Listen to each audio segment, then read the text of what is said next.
દાહોદના લીમડી ખાતે રાષ્ટ્રીય સ્વયંસેવક સંઘના શતાબ્દી વર્ષ નિમિત્તે વિરાટ હિન્દુ સંમેલન યોજાયું.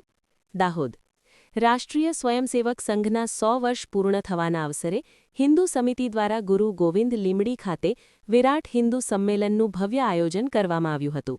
આ કાર્યક્રમની શરૂઆત દેવનારાયણ મંદિરથી શ્યામ પાર્ટી પ્લોટ સુધીની ભવ્ય કળશયાત્રા દ્વારા કરવામાં આવી હતી. સંમેલનમાં ઉપસ્થિત સંતોએ ધર્મ પરિવર્તન જેવી વિદેશી તાકાતો સામે હિન્દુ સમાજને એકજૂટ થવા આહ્વાન કર્યું હતું. આ પ્રસંગે જીન શાસન રત્ન શ્રી જીન હિમચંદ્ર સુરીશ્વરજીએ આધુનિક યુગમાં હિન્દુ સંસ્કૃતિના જતન અને તેને તોડવાના પ્રયાસો સામે સાવધ રહેવા અંગે પ્રેરણાદાયી માર્ગદર્શન આપ્યું હતું. આ સંમેલનમાં સ્થાનિકો સહિત ગ્રામ્ય વિસ્તારના લોકો મોટી સંખ્યામાં હાજર રહ્યા હતા.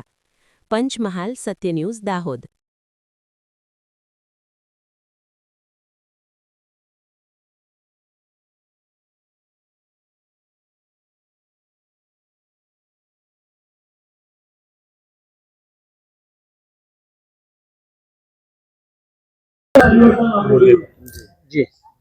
जय सिया राम। भगवान की कृपा से पूरे देश में अभी विराट हिंदू सम्मेलन के माध्यम से हर एक जगह ये उत्सव हो रहे हैं। इसके पीछे एकमात्र कारण कि हिंदू समाज जो अलग अलग जातियों में बटा हुआ है, व्यवस्था को लेकर बटे तो ठीक है, पर जातिवाद इतना ज्यादा बढ़ गया है कि जब देश को आवश्यकता पड़ती है, धर्म को आवश्यकता पड़ती है, तब लोग विचार में पड़ जाते हैं कि कौन आगे बढ़े कौन आगे बढ़े। तो इसके लिए विशेष रूप से विदेशी ताकतों के द्वारा हिंदू धर्म के लिए भले देश आज आजाद है, परंतु उसके बाद भी आज भी धर्म परिवर्तन प्रारंभ है। आज भी विधर्मी लोग कैसे भी करके हमारे हिंदू धर्म के युवाओं के मानसिकता को किस प्रकार बदला जावे, किस प्रकार उनको विचलित किया जावे, इन सब कार्यों में लगे हुए हैं।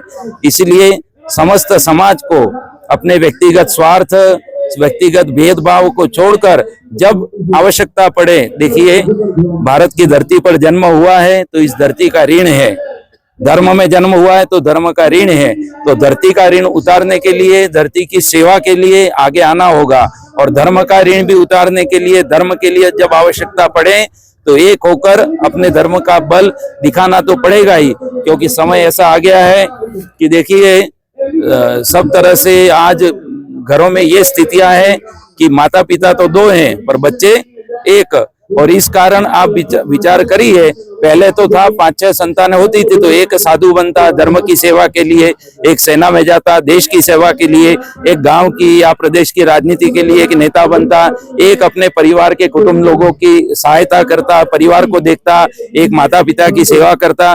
पर आज स्थिति ये है कि 2 माता पिता और एक बालक या बालिका जो भी है, अब सेना में कौन जाएगा? तो सेना में कमी पड़ी जाएगी, जब पड़ जाएगी तो फिर बताइए परिवार कहाँ रहेगा। इसी तरह धर्म के लिए जब आवश्यकता पड़ेगी तो साधु संत कहाँ से आएंगे? गृहस्थ तो माता पिता से साधु संतों का जन्म होता है, तो न तो सेना में लोग आ रहे, न साधु संतों के रूप में आ रहे, न प्रचारकों के रूप में आ रहे, और न राजनीतिक रूप से।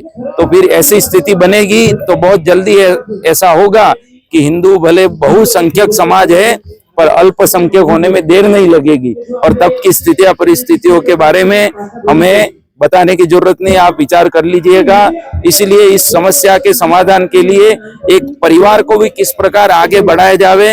भगवान विश्वम्भर है, भगवान जिसका जन्म देते हैं उसका भरण पोषण भी करते हैं। इस भावना से कम हम 2 तो हमारे 3, चाहे 3 बालक हो चाहे 3 बालिका हो, पर कम से कम 2 माता पिता दोनों 2 हैं तो 3 संतान है तो उनकी अवश्य हो। तो उसमें से एक देश के लिए, एक परिवार के लिए और एक धर्म के लिए। तो इस तरह से कार्य आगे बढ़ेगा तो निश्चित रूप से हम सबका भला होगा। सबको आज इस उत्सव की बहुत बहुत हार्दिक शुभकामनाएं। सत्य सनातन धर्म की जय।